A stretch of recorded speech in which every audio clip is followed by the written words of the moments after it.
Réflexion. Un espace pour une bonne compréhension et une bonne mise en pratique des préceptes de l'islam. Réflexion, une émission hebdomadaire présentée par Kamel Shekat sur Ifriqiya FM. Bismillahirrahmanirrahim. Alhamdulillahi Rabbil Alamin. Wa sallallahu ala Sayyidina Muhammadin al-Nabiy al-Amin wa ala alihi wa sahbihi wa tabi'ina wa ba'du ayyuha al-mala'u al-karim. Assalamu alaykum wa rahmatullahi wa barakatuh. Nous sommes toujours avec l'oraison d'adieu du messager de Dieu alayhi salatu wassalam, et nous sommes arrivés à cette partie où il va parler de l'usure, riba, et là où il va dire Dieu a décrété que l'usure était interdite, ainsi les intérêts d'Al-Abbas ibn Abdil Muttalib sont désormais annulés, tout sang versé avant l'islam n'a plus lieu d'être revendiqué, à commencer par le sang de Rabi'a ibn al-Harith ibn Abdil Muttalib, qui était allaité chez les Bani Layth et que des gens de Hudayl l'ont tué. C'est donc le premier renoncement par lequel je commence parmi les affaires de sang ayant eu lieu dans la période de l'ère pré-islamique. Donc, nous sommes plein pied dans ce que Jeremy Bentham appelait la déontologie. Le messager de Dieu alayhi salatu salam est en fait un chef d'État qui va commencer par appliquer la loi sur lui-même et sur son clan direct, dans la mesure où les premiers intérêts qu'il va annuler sont ceux de son oncle Abbas ibn Abdil Muttalib, et le premier renoncement en termes de revendication ou de prix du sang sera celui de Rabi'a ibn al-Harith ibn Abdil Muttalib, qui était un cousin éloigné du messager de Dieu alayhi salatu wassalam, et alors qu'il était nourrissant, il était allaité chez la tribu de Bani Layth, des gens de Hudayl l'ont tué. Il dit, c'est donc le premier renoncement par lequel je commence parmi les affaires de sang ayant eu lieu dans la période obscurantiste de l'ère pré-islamique. Nous allons parler aujourd'hui de ces deux problèmes. Nous avons avec nous, comme à l'accoutumée, M. Msaoud Boujnoun du Haut Conseil islamique et Dr Issam Dahawi, auteur, chercheur. Et je commencerai par vous, Monsieur Boujnoun. Que pourrait-on dire d'entrée de jeu?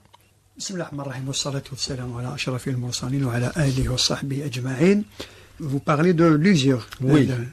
Ok. Donc, le prêt à intérêt ou l'usure, l'intérêt usuraire, était une pratique, d'ailleurs elle l'est toujours, hein, oui, absolument. Donc c'est une pratique qui avait cours dans l'histoire de l'humanité. Donc ça fait partie de l'exploitation de l'homme par l'homme, puisque l'intérêt usuraire profitait aux riches, donc à toujours être riche, et les pauvres s'appauvrissaient toujours. De plus en plus, absolument. C'est comme ça que ça marche. Et c'est une pratique qui a été interdite par toutes les religions. Je ne sais pas, concernant le judaïsme, l'intérêt usuraire est interdit entre juifs, absolument. Mais légalisé et permis entre avec les goïms, avec les non-juifs, oui, il est exactement. Oui. Donc il était tout à fait normal et logique que l'islam interdit une telle pratique qui va à l'encontre de la dignité. De toute manière, normalement, si l'on se fie au texte, la Torah interdit l'usure, même avec les non-juifs. Eux, bien entendu, dans le Talmud de Babylone, ils ont juste rajouté quelques mots en termes d'exégèse. Bon, alors, pas d'usure entre juifs. Oui, absolument. Si on prend oui. en considération que la Torah est un texte révélé, il va de soi qu'elle interdise l'usure. Et pour ce qui est du christianisme, il est tout aussi interdit. Et les premiers à l'avoir légalisé ou trouvé des subterfuges, ce que nous appelons chez nous le hiyal fiqhiyya, pour le légaliser, c'était les croisés lors de la première croisade, parce qu'ils devaient se faire un peu d'argent pour leurs compagnes de guerre. Donc ils l'ont rendu plus ou moins licite, moyennant, j'ai oublié, mais il y a eu un subterfuge qui a permis de faire cela, justement. Alors que le Messie, alayhi salatu wassalam, a interdit une telle pratique, et même on connaît l'histoire des marchands du temple. Lorsqu'il est entré dans le temple de Jérusalem, il a vu les marchands qui ont utilisé le temple comme lieu de commerce et comme lieu d'usure. Donc il a eu une réaction assez violente. Absolument, il a carrément, comment dirais-je, renversé les tables des marchands du temple. Donc, je disais que le Coran est clair là-dessus.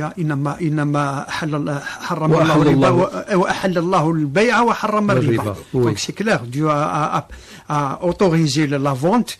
Et eux, comme le dit le Coran, oui, exactement. Ça veut dire que il a répondu à. Oui, le problème, c'est qu'ils ont rendu le commerce ou le négoce comme l'usure. Ça veut dire que dans leur esprit, c'est l'usure qui prévaut et le commerce ressemble à l'usure. Exactement. C'est incroyable. Mais attendez, là maintenant justement, nous savons que l'usure c'est quelque chose qui ne peut en aucun cas être bonne comme pratique pour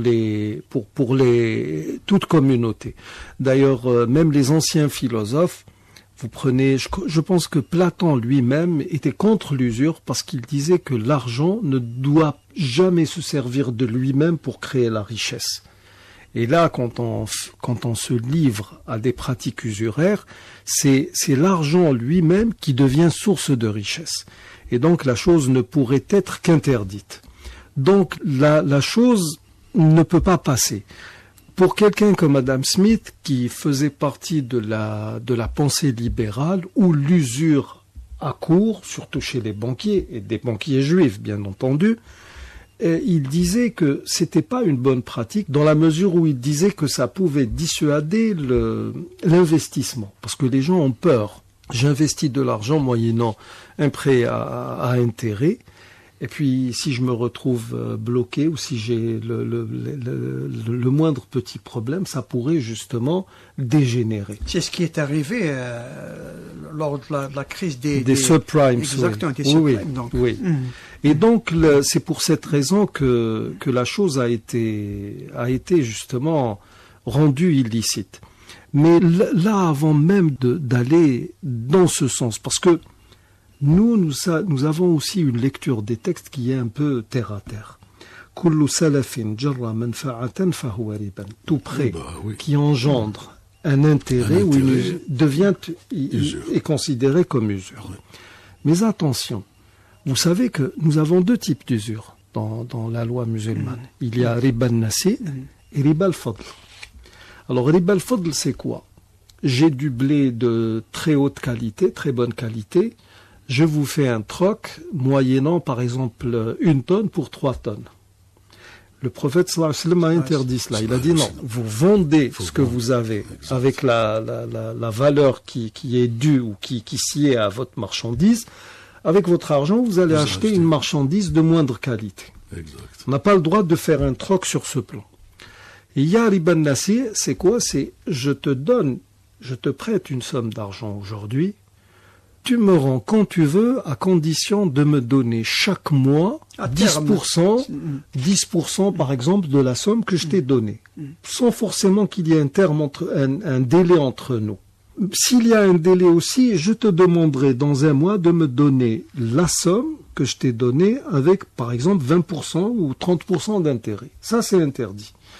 Mais attention, nous savons, et là je citerai en l'occurrence Ibn al-Qayyim, il était d'avis que voilà, quand quelqu'un prête une somme d'argent à une personne prête à une autre personne, la personne, le débiteur, quand il va rendre l'argent à son créancier, il va pas, au bout d'un certain nombre d'années, il va pas restituer la somme intégrale comme il l'a reçue. Il doit rendre la somme en fonction du pouvoir d'achat.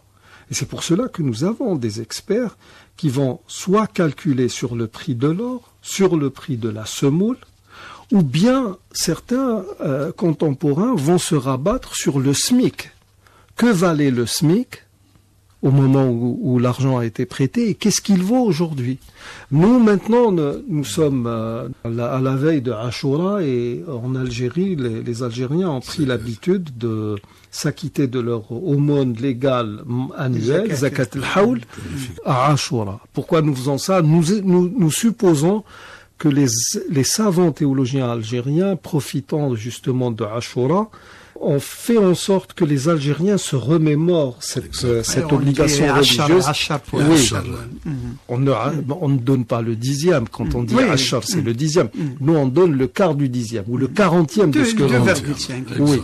Et donc, mais c'était une bonne chose dans la mesure où, sous la colonisation, les gens ont perdu tous les repères. Donc, on a fait en sorte que Ashura devienne un indicateur temporel rappelant la zakat, ce qui est une bonne chose. Donc, je ne sais pas si vous l'avez remarqué, messieurs, l'année dernière, la somme légale était à 161 000 dinars. Le quorum. Le quorum. Et là, aujourd'hui, c'est 2 millions. 2 950 000. Ça veut dire, oui. Vous savez, ça veut dire que nous avons énormément perdu. Alors, imaginons que quelqu'un ait prêté à une personne de son entourage 1 million de dinars l'année dernière. Que vaut maintenant aujourd'hui, une année plus tard, oui, tiens, voilà, je te remets ton argent.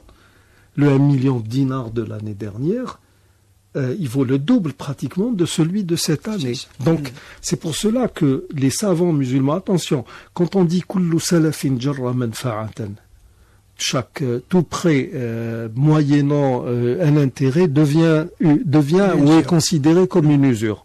La chose, l'amru laysa ala itlaqih, on ne doit pas prendre cette exhortation, oui, de manière littérale comme ça. Ça ne peut pas passer. Je suis désolé. Donc il va falloir revoir tout ce système. Et puis les banques. C'est un ijtihad.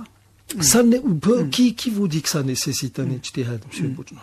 Pourquoi un ijtihad? Nous avons des avis qui existent depuis pratiquement 14 siècles.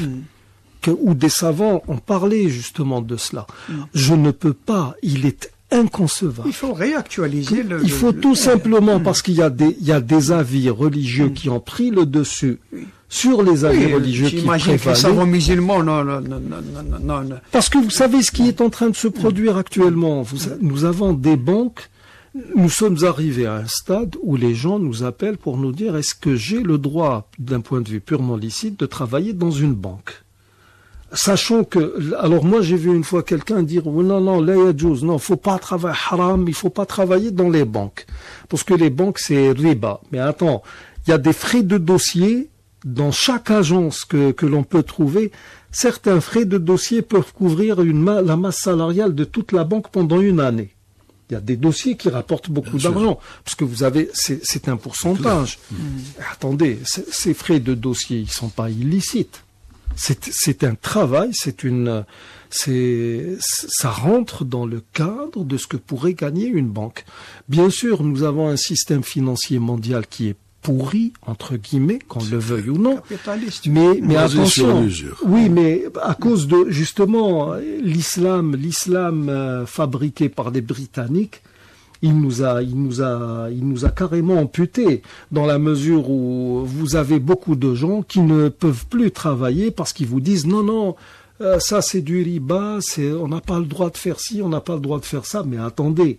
Non, ça ce sont des avis qui ont été pendus par des renégats, par des mercenaires travaillant pour les forces occultes qui sont les détracteurs de l'islam, juste pour inhiber cette nation musulmane quant à travailler, quant à faire du négoce.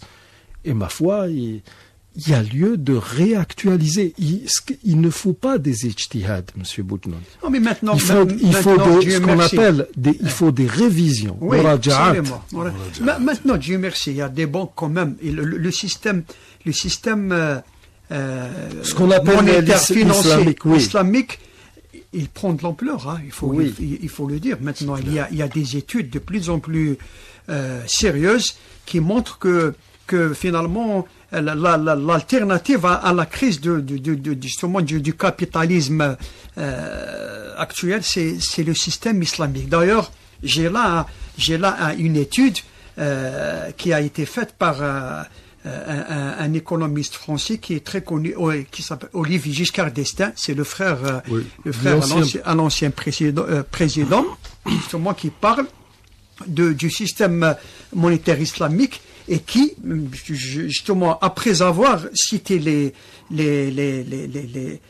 critères et les fondements de ce système, à savoir le financement de la participation musharaka, le financement du travail mudaraba, le financement commerce avec marge bénéficiaire murabaha, le financement de location ijara, le financement de location vente ijara ou l'iqtina, l'isbaï. Exactement, a dit à la fin: de l'ensemble de ces règles découle un nouveau modèle de développement économique basé sur cette nouvelle relation entre le capital et le travail. Oui. Toute propriété étant à Dieu, l'homme n'étant qu'une usure fruitier, temporaire. On est bien loin. Attendez, pour que les gens n'aillent pas vers l'usure. Alors là, ce que vous avez, c'est l'usufruit. L'usufruit, absolument. Oui, c'est pas l'usure. On est bien loin du système capitaliste et étatique, où l'actionnaire, où l'État est propriétaire des entreprises et des équipements. Le système islamique est participatif, puisque les risques sont partagés, chacun apportant une contribution de travail, de gestion ou de financement, pour atteindre les objectifs de la création et de la distribution des richesses. Oui. Voilà, fin de citation. En tout cas, vous savez, je me souviens quand j'ai travaillé justement, j'ai face à moi un document, il date quand même, hein, c'était vers 2009, et en 2009 j'ai cité pour citer l'usure, hein, un rapport du CETIM, c'est le Centre Europe Tiers-Monde, rapport du 5 avril 2007. Et là, la situation s'est largement aggravée depuis. Qu'est-ce qu'il dit? Donc, dans un rapport présenté au Conseil des droits de l'homme, 4e session, 2007, indique que bien que les pays du tiers-monde aient déjà remboursé en intérêt et en amortissement du capital de la dette plus de 12 fois le montant dû en 1980, les pays en développement continuent de supporter à l'heure actuelle, nous sommes en 2007, une dette extérieure plus de 5 fois supérieure à celle due en début de période. Oui, c'est ça le FMI et la Banque mondiale. C'est ça le système contre lequel s'érige l'islam. Mais le fait que moi j'aille dans une banque, que je leur demande de l'argent pour une entreprise, pour un marché, pour un investissement, et que cette banque me dise: écoute, on te donne l'argent, mais voilà, moyennant quoi? Alors, je vais leur dire: attendez, Allah subhanahu wa ta'ala, attendez, ça ne fait rien, l'hypothèque, tout ça, c'est pas un problème. Ce qui pose problème, c'est l'argent qui est pris et ce que je dois rendre. La banque, elle me donne $1 million aujourd'hui. Je rembourse dans 3 ans $1 million. Ça n'a pas de sens. Et ce n'est pas de l'usure. Je me souviens au moment même où j'ai fait ce travail sur l'horizon d'adieu, je me souviens, j'ai cité l'avis de Cheikh Tantawi, qui a dit: attendez, il y a une sacrée différence entre l'usure et l'intérêt bancaire. L'intérêt bancaire étant minime à hauteur de 3%, 5% maximum, ça n'est pas de l'usure, c'est un intérêt prélevé justement sur le prêt qui a été fait. Je pense que c'était la même opinion que du Cheikh Sheltout, il me semble. Hein. Bon, certains disent qu'il est revenu sur ça. Cheikh Sheltout, il a travaillé sur les banques. Il a dit, il est inconcevable que les banques vous donnent de l'argent comme ça, sans aucune ristourne, on va dire les choses comme ça. Et puis je me souviens, j'ai répondu, j'ai dit: oui, bon, cet avis, il n'est pas du tout bon dans la mesure où, puisque nous avons une règle, tout ce qui est interdit en grande quantité l'est tout autant en petite quantité. C'est le cas du vin, par exemple. Et j'ai dit: mais attendez, et ça émanait de mon ignorance, que je le veuille ou non, parce que je n'avais pas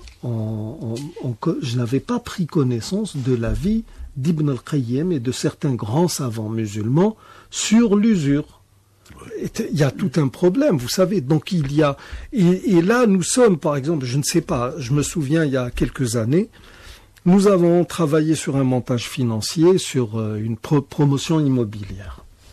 Et les gens vous disent non, on peut pas aller vers les logements, etc., parce qu'il y a de l'intérêt, etc. Et puis nous avons cette frange des pseudo-musulmans qui sont sclérosés mentaux appartenant au wahhabisme, qui disent que tout est interdit pour tout le monde, sauf pour eux-mêmes. Eux, ils s'autorisent tout. Et oui, non, la yajouz, etc. Et tous les avis ne font que plonger la communauté de l'islam dans des états de crise incommensurables. Le logement, c'est quelque chose de vital. Et donc, nous avons fait un travail là-dessus. Le travail de bout en bout, tout est bon, mais quand on le fractionne, tout est bon. Parce que celui qui faisait le montage financier, il expliquait à tous ceux qui étaient présents, alors il a pris en considération l'inflation, la dépréciation de l'argent, tous les paramètres. Et à chaque fois, il disait, s'il se passe telle chose et que l'on entreprenne telle mesure, etc., est-ce que ça passe? Oui, ça passe. Et là, est-ce que ça passe? Oui, ça passe. Et à la fin, on a commencé avec telle somme, on a monnayé le prix avec tel intérêt, et voilà ce qui s'est passé. Est-ce que ça passe? Non, ça ne passe pas. C'est pas normal. Donc il y a un travail à faire, qu'on le veuille ou non. Il y a vraiment un travail que les théologiens musulmans devraient faire dans l'état actuel des choses. En coordination avec les économistes. Avec les économistes, les financiers, etc. Je suis contre le système monétaire mondial, d'autant plus que je sais que ceux qui sont en train de se sucrer dessus sont les Rothschild et les Rockefeller. Ce système a été fustigé et dénoncé même par de grands penseurs occidentaux. Bien sûr. Nous avons deux penseurs qui sont morts dernièrement, tout récemment, Edgar Morin et Jean Ziegler. Ziegler, il y a quelques jours. Absolument. Donc ils ont plusieurs ouvrages qui dénoncent tellement le capitalisme exploiteur qui exploite les autres pays du tiers-monde. Oui, absolument. Donc, mais cela dit, il va falloir justement réfléchir sur tout ça. Malik Ben Nabi, Allah yarhamou, a parlé de la morale économique en islam. Il y a une morale qu'il va falloir refaire ou refaire, faire revivifier en quelque sorte, mais une réflexion sérieuse sur le sujet s'impose. Il ne suffit pas maintenant de prendre un texte comme ça et de le mettre en application de manière, je ne sais pas moi comment qualifier ça. Oui, allez, voilà, et ça. Mais bon, au-delà maintenant avant d'aller vers l'autre point, au-delà de ce que nous venons de dire, le prophète sallallahu alayhi wa sallam, ici, on a l'impression qu'il voulait faire sortir les musulmans d'un système de pensée qui est celui. Alors, ce qu'il voulait léguer à la nation, ce n'est pas un système théocratique. Je suis là, je suis votre prophète, je parle au nom de Dieu, et voilà ce qu'il va falloir mettre en pratique. Non. Il voulait, on a l'impression, parce que j'ai cité Jeremy Bentham en tout début d'émission, et là, on a l'impression que ce que voulait le prophète sallallahu alayhi wa sallam, en commençant par lui-même, il voulait montrer que la loi était au-dessus de tous. Il voulait laisser après lui un système politique dont le pouvoir serait certains appellent ça une nomocratie, c'est-à-dire un pouvoir qui se réfère à un système de loi définitive qui font figure d'autorité suprême. En l'occurrence, le Coran et la tradition du prophète sallallahu alayhi wa sallam, ce qui sur le plan purement juridique admet actuellement l'appellation d'état de droit. Ce n'est pas où aujourd'hui vous faites ça, demain vous aurez un despote, vous ferez ce que lui voudra. Il commence par lui-même, il annule les intérêts de l'Abbas, il renonce au prix du sang, parce que là, il met fin à l'usure et il met fin à la vendetta, qui était quelque chose de... Et le problème, c'est que nous, musulmans, à l'heure actuelle, nous n'arrivons toujours pas à mettre tout ça en pratique dans notre vie du quotidien. Nous sommes près de 2 milliards de musulmans, nos mosquées sont pleines à craquer le vendredi, et rien ne change. Il y a quelque chose qui ne va pas. Bien sûr, c'est très simple. Salam alaikum wa Salam. rahmatullah. Ala rasoulillah. Sallallahu alayhi wa sallam. Bon, premièrement, c'est-à-dire on va faire un peu d'histoire, hein, je préfère.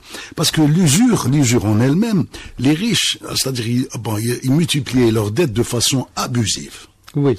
C'est pour ça que le Rasoul sallallahu alayhi wa sallam avait interdit l'usure. Mais il y avait la mention de dettes abusives. Vous voyez, donc ils multipliaient ça en fonction de leur... Et l'histoire, elle nous révèle quelque chose. Vous savez, il y avait de la famille satanique, c'était un brocantier. Il prenait des meubles et tout, il les rénovait. Par la suite, il les vendait, il s'est fait un petit capital. Et à travers ça, il s'est dit, pourquoi moi je vais me fatiguer? À partir de là, je vais utiliser mon argent avec des intérêts. Et ça a commencé comme ça. Mais dans l'histoire de l'islam, vous savez, quand on allait acheter quelque chose, on était obligé d'acheter ça avec des pièces d'or ou d'argent. Oui. Mais, supposons que j'ai envie d'acheter, je sais pas, des hectares de je ne sais quoi, il va falloir amener des camions. À l'époque, il n'y avait rien. Donc, il y a eu des Anglais, ils ont pensé à quelque chose de bien. Ils se sont dit, voilà, les gens ramènent l'or et l'argent, on leur donne un bon. Des bons de caisse. Voilà, des bons de caisse, voilà, le montant, il est mais sans intérêt. Ça a commencé comme ça en Angleterre. Et par la suite, il y a une banque fédérale américaine. Quand on entend attention, ça... oui, attention, banque fédérale américaine. Les gens ont tendance à penser que c'est une banque d'État. Comme c'est le cas dans tout, la banque, la Fed Bank, c'est une banque, c'est un consortium de banquiers privés. 12 bonhommes. Ils ont créé cette banque. La Fed. Et qu'est-ce qu'ils ont fait? Donc, ils ont commencé à ramener des capitaux de différents pays. Et par la suite, Monsieur de Gaulle, il était intelligent. Il avait remarqué que les États-Unis étaient en guerre avec le Vietnam et que ils avaient besoin d'argent. Et comme la France avait donné à l'époque de l'or, Monsieur de Gaulle, il prend son avion, il va chez eux, il leur dit, voilà, j'ai besoin de mon or, vous me le rendez. Ils n'ont pas pu lui rendre.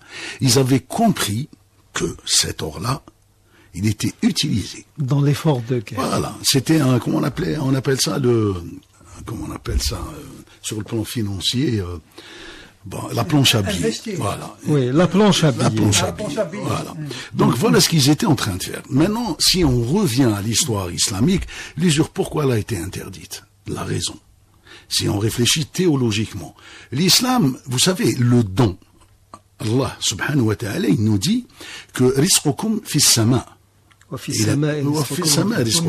Donc sur terre, c'est dans le ciel que se trouve votre subsistance. Ça veut dire que le rizq hada, c'est un don de Dieu. Oui. Il le donne à qui il veut. Mais on ne possède pas, c'est-à-dire c'est ce que dit d'ailleurs Giscard d'Estaing, le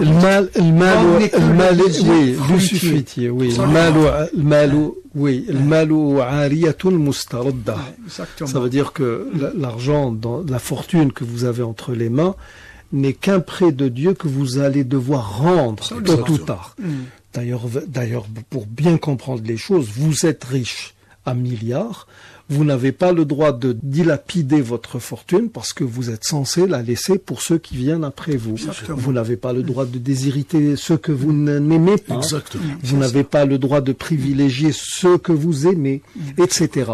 Donc il y a une multitude de choses qui font comprendre à celui qui est détenteur d'un capital que tout cela appartient à Dieu subhanahu wa ta'ala. Alors si vous voyez, c'est-à-dire on essaie de voir par exemple les Occidentaux. Quand vous voyez des SDF par terre, assis dehors, ils dorment sur un trottoir, ces gens-là, ils ont fait des crédits et ils n'ont pas pu rendre l'argent. Donc vous voyez que... Ils ont été jetés dehors. Bien sûr, carrément, parce qu'ils prennent leurs biens et tout. Absolument. Et si jamais quelqu'un, il travaille, et que le patron, il décide de le mettre dehors, ce type, il est perdu. Parce qu'il a déjà des crédits, ils vivent de crédits. Et c'est pour ça que l'islam, il est venu combattre. Mais maintenant, c'est-à-dire vous avez ouvert une très bonne porte. Je pense que l'idéal, c'est qu'il y ait, par exemple, un congrès entre les financiers, les théologiens et tout ça, et trouver une solution. Oui, enfin, je suis tout à fait d'accord avec vous. Il faut qu'il y ait, encore une fois, précisons-le, nous ne sommes pas des modernistes qui essayent de produire quelque chose de nouveau. Ce qu'il faut faire, c'est revenir à ce qui se faisait à l'époque de l'islam avec, pendant l'âge d'or de l'islam, avec intelligence, et expliquer que voilà, que les avis qui viennent du wahhabisme ne sont pas du tout viables pour cette nation musulmane. Et je me suis rappelé quelque chose. Les Japonais, vous savez, parce que les banques, elles sont reliées entre elles. Oui. Mais par contre, si vous avez une banque qui est autonome, qui sort de ce système, les Japonais, qu'est-ce qu'ils ont fait? Une fois, ils ont aboli carrément l'usure. Ils avaient réussi, hein. Ils ont augmenté le capital de je ne sais combien. C'est dans l'histoire, dans les écrits, hein. Oui. Vous voyez. Donc il va falloir revoir tout ça, mais bien sûr, rester dans le cadre musulman. Bien sûr. Oui. Alors, maintenant, justement, pour clore cette émission, moi, je voudrais revenir avec vous, messieurs, sur un point qui me turlupine. Alors, nous avons le Conseil islamique européen qui a donné comme avis religieux aux musulmans vivant en Occident qu'il leur était parfaitement licite de contracter des crédits à la consommation et des crédits surtout au logement, vu que dans ces pays-là, le musulman, le croyant n'a pas d'autre solution que de recourir à des banques usuraires. Ce que nos juristes appellent « umumul balwa », c'est-à-dire que quand vous êtes dans une situation qui est telle que vous ne puissiez sortir de ce qui est illicite, vous faites avec ce que vous avez. Et puis, la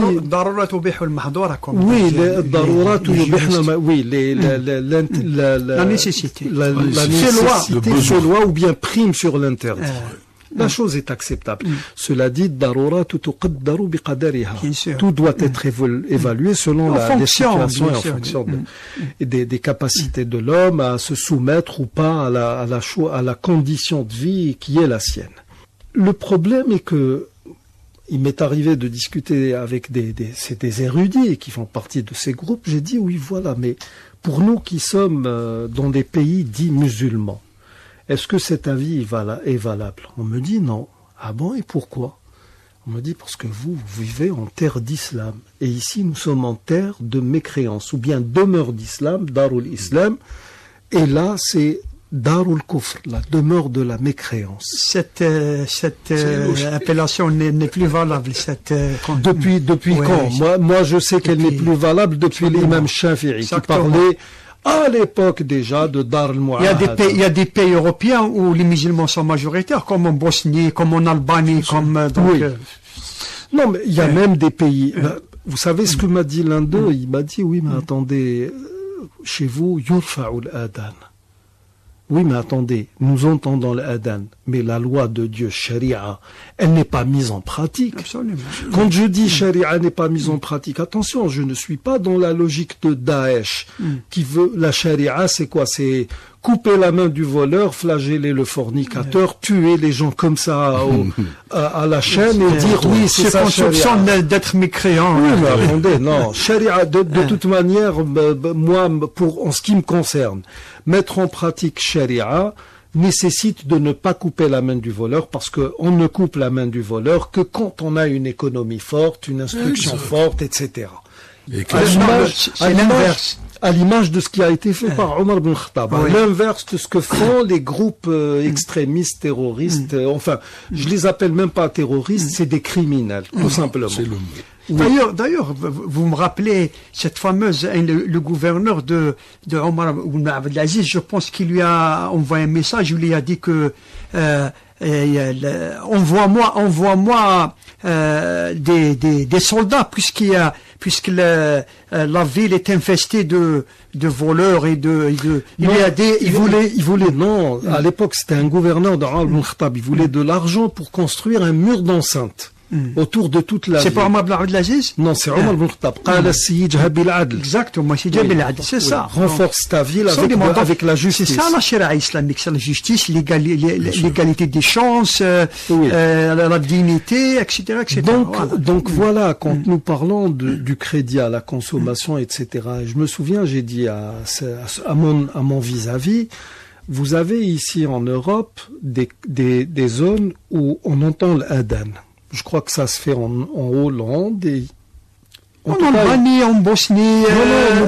Nous parlons précisément de pays qui ne sont pas majoritairement musulmans, comme l'Albanie et la Bosnie. La Bosnie-Herzégovine et l'Albanie sont considérés comme des gouvernements musulmans. Oui. Je vous parle des gouvernements laïques, appelez-les comme vous voulez, protestants, judéo-chrétiens. Il y a des cantons, des endroits, des circonscriptions où on entend l'adhan.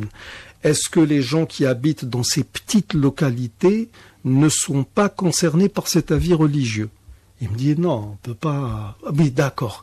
Et donc pourquoi ne pas mettre en pratique tout cela chez nous j'ai employé le terme de Arabistan, c'est-à-dire les pays arabes, arabo-musulmans, appelez-les là encore comme vous voulez.